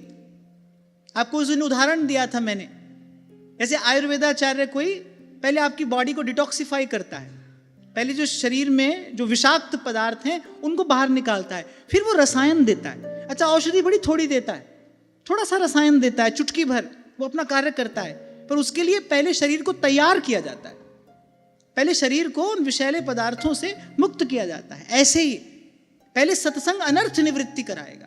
आप देखोगे धीरे धीरे मन शांत होगा। वो जो संकल्प मन में उठते हैं उनकी तीव्रता, उनकी गति कम होगी।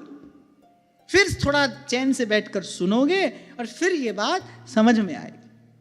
तो महर्षि अंगिरा ने कहा कि इस समय इसको ज्ञानोपदेश करना उचित नहीं है। क्यों? क्योंकि अत्यधिक रजोगुण के कारण, इस कामना के कारण इसकी मति अत्यधिक चंचल हो रही है। तो महर्षि अंगिरा ने उसकी बात स्वीकार कर ली, उसकी सेवा पूजा से प्रसन्न हो गए, बात स्वीकार कर ली,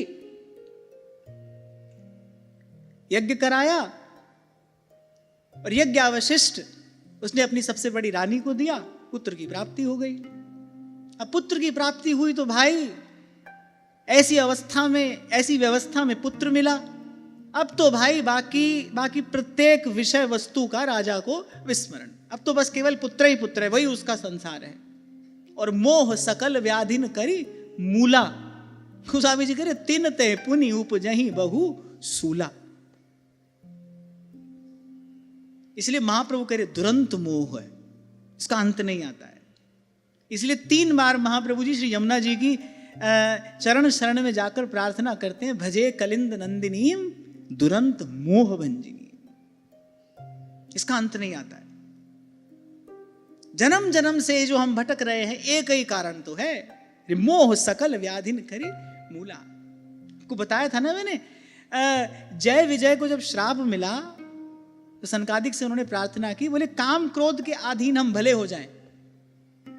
बोले आपने हमको श्राप दिया, हमको शिरोधार्य, हमारी गलती है, हमसे भूल हुई, हमको दंड मिलना ही चाहिए। बोले लेकिन प्रभु आप संत हैं, कोमल चित्त हैं, कृपालु हैं, हम पर इतनी कृपा करिए, काम क्रोध के अधीन हम भले हो जाएं। बोले लेकिन असुर योनि में रहते हुए भी कभी मोह के अधीन ना हो, मोहग्रस्त ना हो। मोहग्रस्त होना माने भगवत विस्मृति होना, मोहग्रस्त ना हो कभी। श्रीमद् भागवत में स्पष्ट कहा है भगवान वेदव्यास ने, उन्होंने याचना की, प्रार्थना की, काम क्रोध के अधीन हो जाए हमको चिंता नहीं है, मोहग्रस्त ना हो, भगवत विस्मृति ना हो। और आप देखो उन आसुरी योनियों में भी खूब काम क्रोध उनके जीवन में देखा गया, लेकिन भगवत स्मरण उनको बना रहा, किसी भी भाव से बना रहा, भले बैर से ही भगवान का स्मरण किया पर भगवत स्मरण बना रहा, और बड़ा गाढ़ा स्मरण, सोते जगते उठते बैठते श्री हरि का ही स्मरण हो रहा है। उन्होंने मांगा था अरे मोहग्रस्त ना हो, क्योंकि मोह सकल व्याधिन करी मूला, मोह का परिणाम क्या है, भगवत विस्मृति। और विपद विस्मरणम विष्णो संपन्न नारायण स्मृति ही। बस मोहग्रस्त हो गया राजा, सब भूल गया। अच्छा, जब वरदान दिया था तो ऋषि ने कह दिया था कि राजन तुमको पुत्र तो प्राप्त होगा, लेकिन वो पुत्र हर्ष और शोक दोनों को ही देने वाला होगा। वो हर्ष भी प्रदान करेगा और शोक भी प्रदान करेगा। अब समझाने वाले ने तो इशारे में समझाने का प्रयास किया, पर जब मति चंचल होती है, जब कोई कामना वासना बन जाती है, कुछ दिन पहले हमने चर्चा की थी कामना और वासना में क्या भेद है। जब कामना का सतत आप चिंतन करते हैं, जब कामना का सतत विचार करते हैं, तो आपके पूरे अंतःकरण को आच्छादित कर देती है वो कामना, तब वो वासना है, माने उसकी जड़ गहरी हो गई, अब उससे पीछा छूटना मुश्किल है। प्राय करके हम कामना वासना एक ही समझते हैं, पर काम कामना वासना मन ते कर सब दूर, राधा वल्लभ लाल भज रसिकन जीवन मूर, ये तीनों अलग अलग है। काम की तो निवृत्ति कुछ क्षण के पश्चात ही हो जाती है, उससे भयावह कामना है और उससे भी भयावह वासना है। कामना का जब सतत चिंतन आप करते हैं, सतत उसी का विचार करते हैं, तो क्या होता है, वो अंतःकरण को बिल्कुल आच्छादित कर लेती है। तो ऐसे ही मोहग्रस्त राजा अब सब भूल गया। ये भी भूल गया कि ऋषि ने कहा था पुत्र हर्ष और शोक दोनों प्रदान करेगा। अच्छा, आपको मैंने पहले भी कहा था, कहने को भले कहते रहो संसार में सुख दुख है, थोड़ा बुद्धि लगाओ, सत्संग से विवेक प्राप्त करो और वो लेंस लगाकर ढूंढो कहां है सुख। दुख ही दुख है। अच्छा, मैं तो कहता हूं, अब कह रहा हूं, आपको बात अटपटी लगे तो आप क्षमा कर देना, मैं कहता हूं कि संतान बुरी हो तब भी हाय हाय है, तब भी दुख है, और भली हो, बड़ा तुमको लाड़ लड़ाए, तुमको दुलराए, बड़ी तुम्हारी सेवा करे, तुम्हारे चरण चापे, तुम्हारे मुख में ही भोजन का ग्रास दे, तो उससे भी बड़ा दुख है संतान में आसक्ति, संतान में मोह, उसमें ममता। और एक अहमता ममता, ये है जग में अति दुखदाई, ये जब श्री जी की ओर लगे तब होत परम सुखदाई। तो एक बार अगर इस दृष्टि से विचार करो तो कहाँ है सुख, चाहे वो संतान हो, धन हो, कोई भी वस्तु आप उठा लीजिए, सुख है कहाँ, दिखाई पड़ता है नहीं। और यही भगवान की माया है, जो है सो दीसत नहीं और जो दीसत सो ना ही। दुख है वो दिखाई नहीं देता, सुख है नहीं वो दिखाई देता है, उसके पीछे जीव दौड़ता है। तो किसी भी दृष्टि से विचार करो भाई, तभी भगवान कह रहे दुखालयम अशाश्वतम, पक्की बात, पक्की बात। पर यहां दुख के सिवा कुछ है नहीं, क्या ले लोगे। इसीलिए जो लो जीवे हरि भजरे मन, अरे और बात सब बाद, और दिवस चार के हला भला में तू कहा लेगा लाद। तू अपनी छाती पे धर कर क्या ले जाएगा भाई, जो काम करने आया है। राम सिमर राम सिमर एहि तेरो का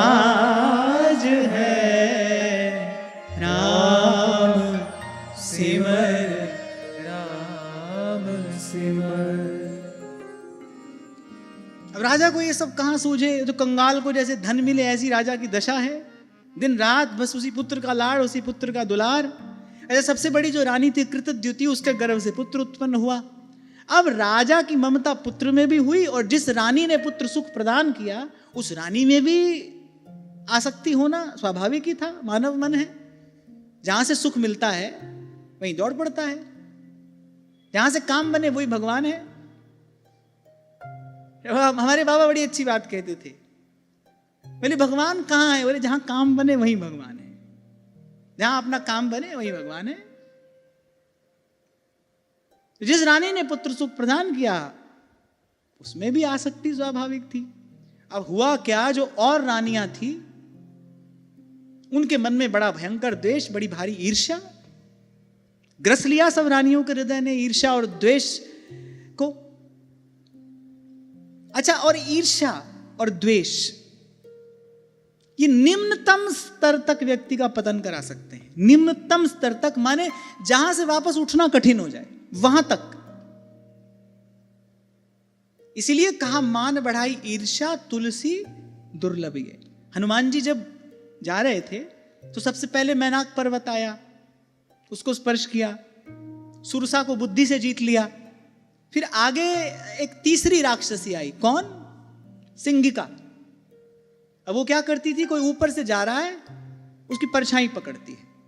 तो जो चिंतक हैं वो चिंतन करते हैं, विचार करते हैं, बोले कि मैंने जो ऊपर से जा रहा है ना उसी की परछाई पकड़ती है, मैंने जो आपसे आगे है, आपसे ऊपर है, उसी को देखकर आपको ईर्ष्या होती है। पीछे वाले से तो ईर्ष्या होती नहीं, आगे वाले को ही देखकर ईर्ष्या होती है। जो पद में, प्रतिष्ठा में, मान सम्मान में, किसी भी प्रकार से जो आपसे आगे है, आपसे श्रेष्ठ है।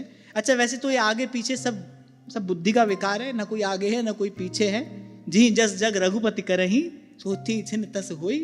तुम भी वहां हो जहां भगवान की इच्छा है, तुमसे आगे वाला जहां है वहां भी भगवान की इच्छा है, पीछे वाला भी भगवान की इच्छा है तो सब जगह भगवान की इच्छा, पर ये बुद्धि का विकार है तो आगे वाले को देखकर ईर्ष्या होती है। अच्छा, हनुमान जी ने उसको तत्काल समाप्त कर दिया। मैनाक पर्वत को बड़े आदर से स्पर्श किया, सुरसा को बुद्धि से जीता। लेकिन सिंगिका को हनुमान जी ने ना को उससे बात की, ना कोई चर्चा की, सीधा प्रहार किया और सिंगिका को समाप्त कर दिया। यह बड़ा सुंदर तात्पर्य है कि जो भक्ति के लिए, जो भक्ति भाव की प्राप्ति के लिए निकला है, धन आदि आए तो उसको सादर अस्वीकार कर दे। धन आदि अगर आए तो उसको सादर अस्वीकार कर दे। मान बढ़ाई मिले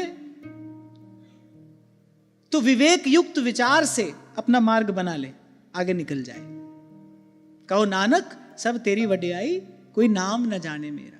लेकिन अगर मन में ईर्ष्या हो जाए, मन में किसी से द्वेष हो जाए, बोले उसको तो तुरंत नष्ट करें। क्यों? क्योंकि मैंने कहा ना, ईर्ष्या द्वेष ये व्यक्ति को निम्नतम स्तर तक ले जाते हैं। बिल्कुल आपका अंतःकरण मलिन हो जाएगा, प्रदूषित, भजन भाव के योग्य तो रहेगा ही नहीं। अच्छा, और ये रोग ग्रस्ता भी सबको है, हमको तुमको नहीं, केवल ये रोग सभी को ग्रस्ता है। ये व्याधि सभी को पीड़ित करती है। तभी गोस्वामी जी को कहना पड़ा, कंचन तजनो सहज है, सहज त्रिया को नेह, मान बढ़ाई ईर्षा तुलसी दुर्लभ ये। अब कोई कहे भाई बचने का उपाय क्या है? बचने का उपाय है सेवा। कैसे सेवा करोगे? अभिमान शून्यता आएगी। ईर्ष्या से बचने का उपाय केवल यही है, अभिमान शून्य हो जाना। भाई हम सबसे छोटे हैं, सभी हमसे बड़े हैं, सभी हमसे बड़े हैं। ऐसे तो गुणग्राही दृष्टि, साधु स्वभाव। पर अब ये तो बहुत आगे की बात है ना। सबसे पहले जो हम कर सकते हैं वो ये, सेवा करें। सेवा के प्रसाद स्वरूप अभिमान शून्यता आएगी, निरभिमानता प्राप्त होगी। नहीं तो भाई ये रोग ग्रस लेता है, बड़े बड़े साधकों को लील जाता है। किसी से ईर्ष्या हो जाती है, किसी से द्वेष हो जाता है। कुल मिलाकर भजन करने योग्य चित्त नहीं रहता। अब देखो, चित्रकेतु की रानियां हैं, और ये कोई कलयुग की घटना नहीं है,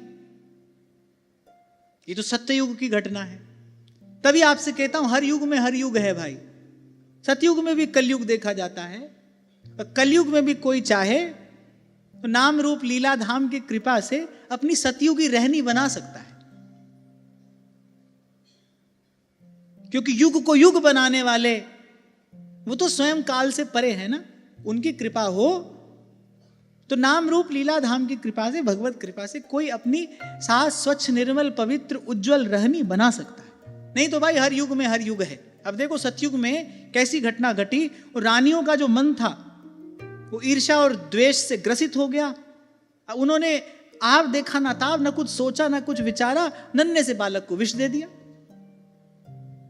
नन्हा सा बालक, बाल हत्या, पूतना का सा कार्य है ये, बाल हत्या उन रानियों ने कर दी। क्यों? बस केवल ईर्ष्या, केवल द्वेष। किसी को सुख मिल रहा है, हमको क्यों नहीं मिल रहा है? किसी को सम्मान मिल रहा है, हमको क्यों नहीं मिल रहा है? किसी को श्रेष्ठ आसन मिल रहा है, हमको क्यों नहीं मिल रहा है? बस इसी ईर्ष्या के कारण। इसलिए मैं कह रहा हूं भाई, मति बिल्कुल मलिन हो जाती है ईर्ष्या से। आसुरी वृत्ति आपके भीतर पनपने लगेगी ईर्ष्या के कारण, ईर्ष्या द्वेष के कारण। अगर प्रभु के सन्मुख होना है और प्रभु के सन्मुख रहना है तो भाई संतों गुरुजनों की बात का भरोसा करो। एक दिन आपको भी उस भरोसे के परिणाम स्वरूप, प्रसाद स्वरूप अनुभव होगा, साईं के सब जीव हैं। किसी से भी ईर्ष्या करना, किसी के भी प्रति ऐसा भाव मन में रखना, किसी का भी अहित चिंतन करना, ये बिल्कुल ऐसा ही है जल सींचत है मूल में और वृक्ष लगावे आग। सोया सोया बालक जब धाय उठाने के लिए आई तो उठे नहीं। अब जब बालक को देखा तो शरीर नीला पड़ा है, बालक के शरीर में प्राण है ही नहीं, मृत बालक पड़ा है शैया पर। अब तो भाई करुण क्रंदन विलाप महलों में होने लगा। राजा और रानी दोनों के दुख का पारावार नहीं है भाई। उनके दुख को कौन कहे, उनके हृदय की वेदना को कौन कहे। धूल में लोटपोट राजा पड़ा है, रो रहा है, बिलख रहा है। ऋषि ने तो कहा था, बोले हर्ष और शोक दोनों ही देगा ये पुत्र। उस समय मति अत्यंत व्यग्र थी, राजा ने इस बात का विचार नहीं किया और कहा कि बस अभी तो बस किसी प्रकार से पुत्र प्राप्त हो जाए। एक बात और भी मैं यहां पर निवेदन करूं, भगवान की कृपा से, उनकी सहज इच्छा से, उनके प्रसाद से जो मिले ना भाई, सुख तो उसी में ही है। भगवान ने आपको अपनी इच्छा से जो दिया है ना, आप मान लो मेरी बात, वो कण है कि मण है, पर सुख तो उसी में ही है। बिन मांगा सो दूध है। आपने मांग कर लिया है, आपने मांग कर लिया है तो मिलेगा, लेकिन उसमें कोई पोषण नहीं है। अरे मांग मिले तो पानी, और किसी से आपने बिल्कुल ही पीछे पड़ के ही लिया है। अगर कह कबीर सो खून है जहां मैं खींचा तानी। और ऐसा तो मैंने अपने आसपास भी देखा। मान लो प्रारब्ध में कोई वस्तु नहीं है और व्यक्ति बिल्कुल भगवान के पीछे ही पड़ जाए, संतों से भी जाके उसी की याचना करे, वस्तु मिल तो जाती है। पर थोड़ी देर पहले मैंने कहा ना, वस्तु का होना एक बात है, वस्तु से सुख मिलना है दूसरी बात है। वस्तु तो मिल जाती है, सुख तो मिलता नहीं, अपितु भयंकर क्लेश का कारण वस्तु बनती है। इसीलिए भक्त कह रहे भाई हम अपनी बुद्धि नहीं लगाएंगे, जचे जिस तरह नाच नचाओ। आपको जो देना है प्रभु सो दीजिए, जहां रखना है वहां रखिए, जैसे रखना है वैसे रखिए। हम नहीं जानते, मैं मूढ़मती अपने विषय में क्या जानूं। जहां रख दोगे वहां रहूंगा, जैसे रख दोगे वहीं रहूंगा, वैसे रहूंगा। और ये मैं कहूंगा बुद्धिमानी की उच्चतम अवस्था है। ऐसे भगवान पतंजलि अपने योग सूत्र में कहते हैं, ऋतंभरा तत्र प्रज्ञा। ये ऋतंभरा है, ये उज्ज्वलतम मति है, परिष्कृत मति। नहीं प्रभु मैं अपने लिए कुछ नहीं चाहता, जो आपको देना हो सो दीजिए। आत्मदेव ब्राह्मण महादेव से कुछ मांग लेते तो मिल जाता। उन्होंने कहा मुझे मांगना नहीं आता, जो आपको सबसे अच्छा लगे वो दे दो। क्या मिला? हमारो राधा वल्लभ लाल। अब भगवान ने तो तास्तु कह दिया, भाई सबसे अच्छे तो यही हैं, लो यही लो। क्या मिले, कब मिले, कितना मिले, ये बात उन पर छोड़ो। ये बात उन पर छोड़ो, इसी में सुख है भाई, ये सुख की कुंजी है। मांग लोगे मिल जाएगा, वस्तु मिल जाएगी, लेकिन वस्तु से सुख नहीं, ये नहीं मिलेगा। अच्छा, वो सुख के कुछ वर्ष तो कब बीत गए पता नहीं चला, मोहांध हो गया था राजा, कब दिन कब रात सुधे ही नहीं है कुछ, सुख के वो वर्ष कब बीत गए पता नहीं चला। अब इस भयंकर दुख से, इस भयंकर दुख से कौन बचाए भाई? अब तो एक एक क्षण कल्प के समान बीत रहा है।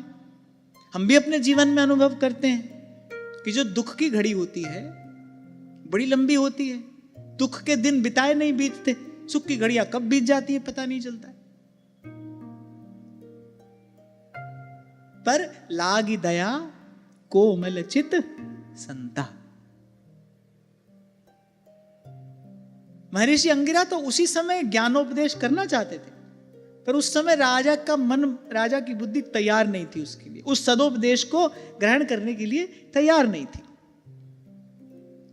तो महर्षि अंगिरा ने विचार किया, पहले इसको संसार की दुख रूपता का बोध करा दिया जाए, मेरे कहने से नहीं समझेगा। अच्छा, यही जीव की मूढ़ता है, यही उसकी दुष्टता है, यही उसकी शठता है। जब तक आप गिरता नहीं, ठोकर खाता नहीं, जब तक चोट लगती नहीं, तब तक नहीं सीखता।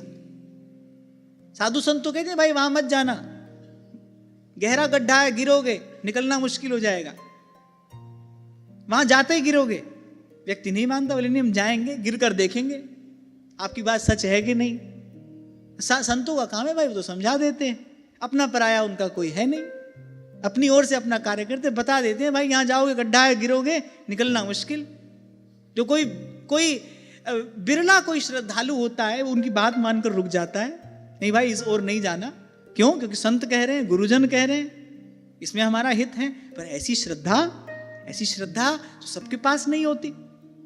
व्यक्ति जाता है, संसार की उस दुख रूपता को देखता है, अच्छा फिर निकल भी कोई विरला ही पाता है, उससे निकल भी कोई बिरला ही पाता है, मुक्त भी कोई बिरला ही हो पाता है। अंग्रेजी में कहावत है, there are few damages which can not be undone. कुछ क्षतियां ऐसी हैं जिनकी पूर्ति संभव नहीं है। समय की क्षति हो जाए तो उसकी पूर्ति संभव नहीं है, और इसमें हुआ क्या, समय की क्षति तो हुई।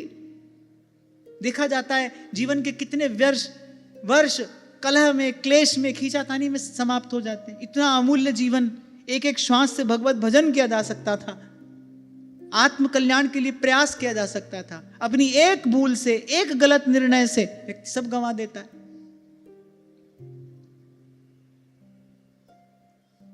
इसलिए सेवक जी कहते प्रथम हृदय श्रद्धा जो करे, ये दैवी संपद है। गुरुजनों की बात में श्रद्धा हो जाए भाई, जो ये कह रहे हैं हमारे हित के लिए कह रहे हैं, हमारे कल्याण के लिए कह रहे हैं, इधर उधर हमको नहीं जाना है, इधर उधर नहीं होना है, बस बन जाएगी बात। तो लागी दया कोमल चित संता।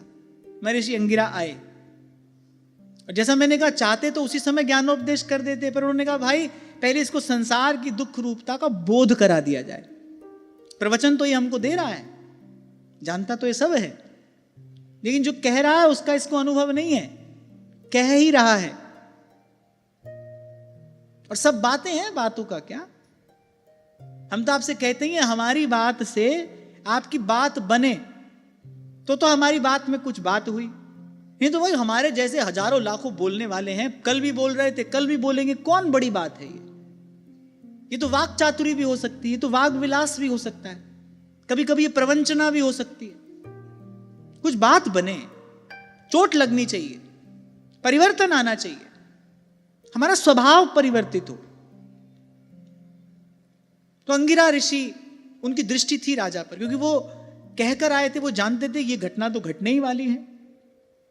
उस समय जब ये पीड़ित होगा, विह्वल होगा, जब संसार की दुख रूपता कोई अत्यंत निकट से देख लेगा, बोले उस समय जाकर इसको ज्ञानोपदेश किया जाएगा। तो ऋषि श्रेष्ठ अंगिरा नारद जी के साथ पहुंचे।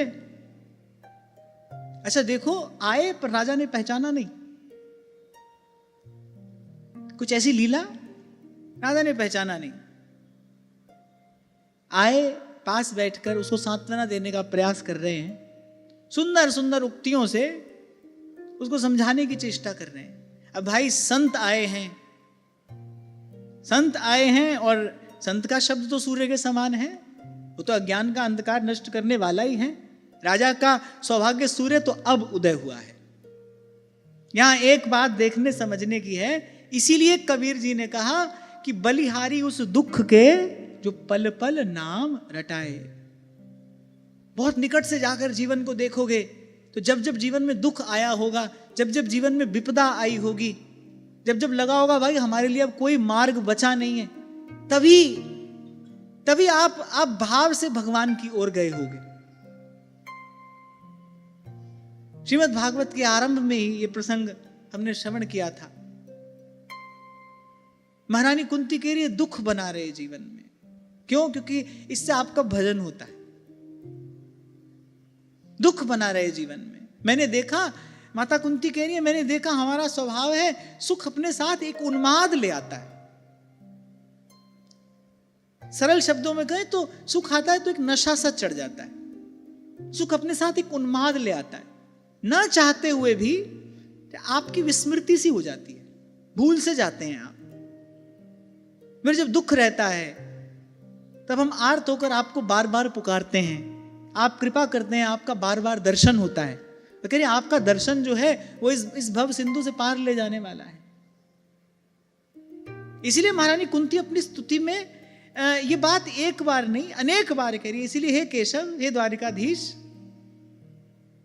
हे सर्वलोक महेश्वर, मुझ पर कृपा करिए, मैं मांग रही हूं आपसे। भगवान कह रहे होश में हो? बोले हाँ होश में हूं, मैं सचेत हूं, सावधान हूं। और ये मेरे जीवन का अनुभव है, सुख अपने साथ एक उन्माद लेकर आता है, भगवत विस्मृति हो जाती है। आरंभ में ही हमने श्रवण किया था, द्वारिकाधीश महाराज युधिष्ठिर को सिंहासन पर बैठाकर द्वारिका चले गए।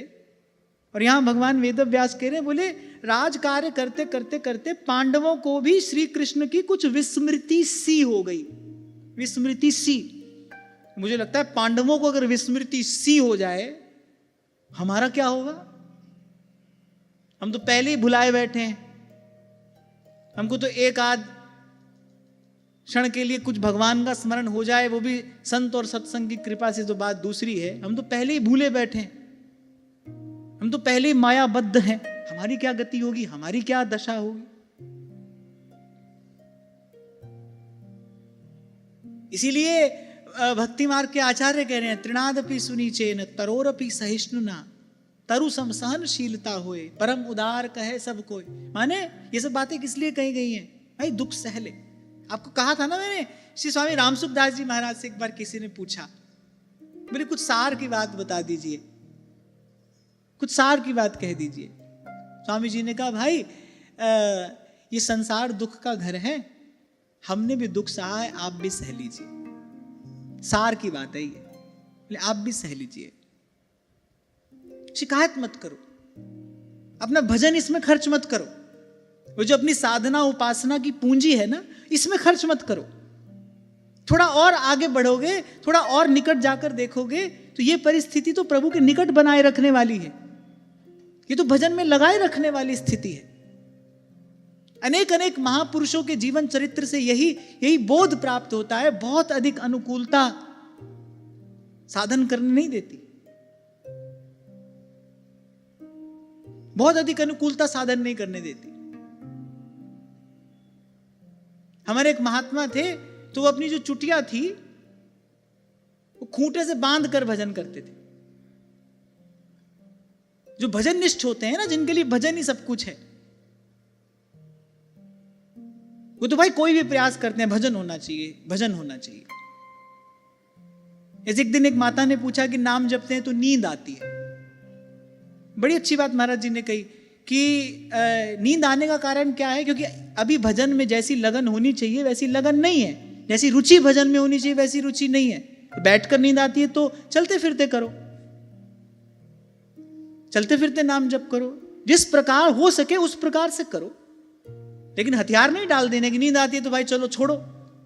तो चुटिया बांध लेते थे अपनी खूंटी से, नींद आने लगती थी, जैसे ही झुकते थे चुटिया रस्सी से बंधी रहती थी, उसमें खिंचाव पड़ता था तो एकदम सजग सावधान होकर बैठ जाते थे। भाई कि भजन बाधित नहीं होना चाहिए।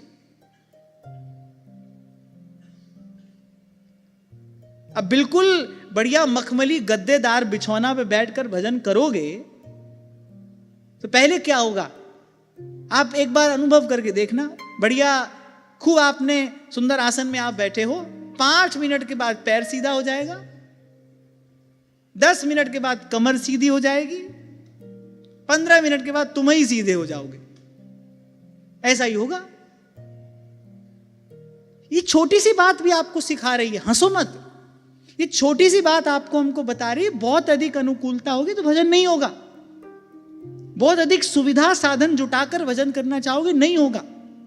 मैं दोनों कान पकड़कर ये बात कह रहा हूं, हमने अपने जीवन में ये प्रयोग करके देखा। उल्टे उससे भजन भावना में बाधा ही उत्पन्न होती है, कुछ सदता नहीं है उससे। एक तो उसमें परापेक्षा है, पराश्रय है। हाँ, शरीर को बहुत अधिक कसना भी नहीं चाहिए, बहुत अधिक कसना भी नहीं चाहिए, यह भी ठीक नहीं है। हाँ, लेकिन अब तुम सोचो कि बहुत बढ़िया एकदम सब सुखद आसन हो, बढ़िया व्यवस्था हो, तो भजन नहीं होता है भाई। भजन का सपना तो जरूर देख लोगे, पर भजन नहीं होगा।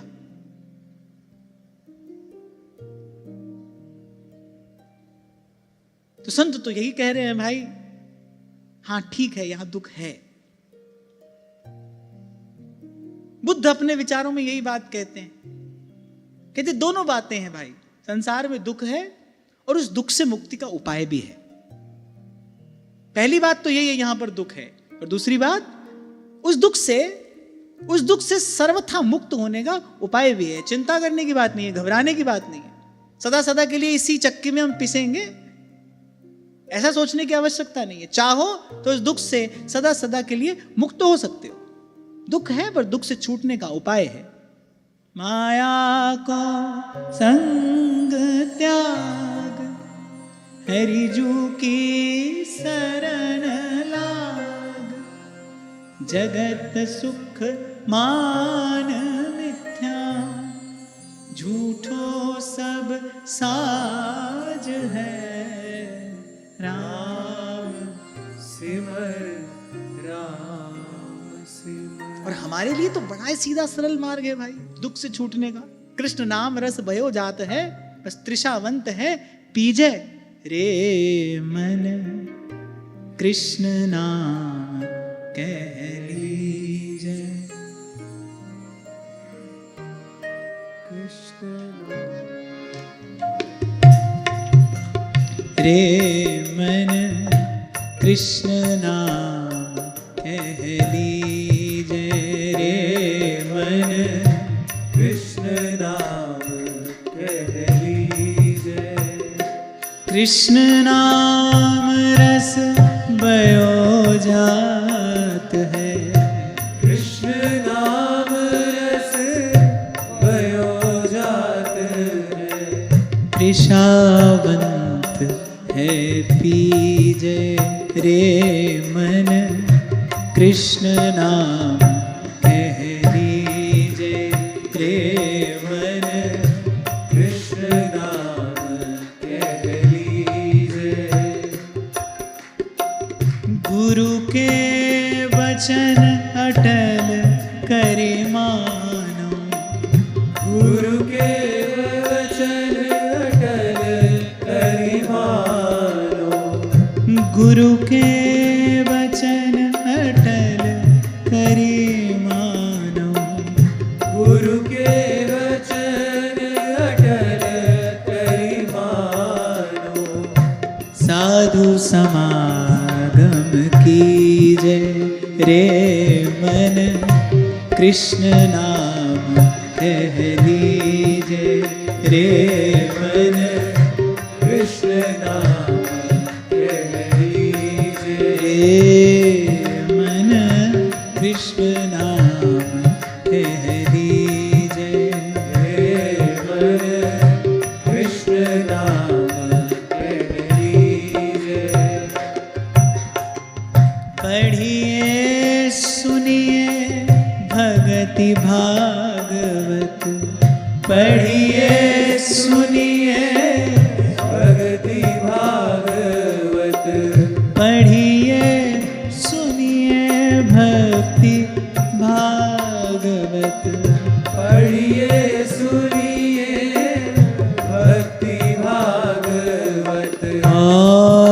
कहा कथि कीजे रे मन, कह लीजे रे मन, कृष्ण नाम कह लीजे रे मन, कृष्ण नाम कह लीजे।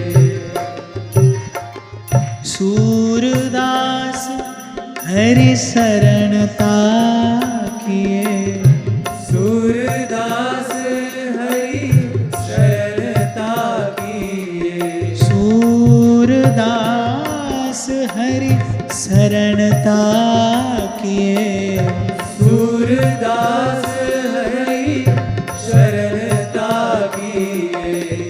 जन्म सुफल कर लीजे रे मन, कृष्ण नाम कह लीजे रे मन, कृष्ण नाम कह लीजे रे मन, कृष्ण नाम कह लीजे।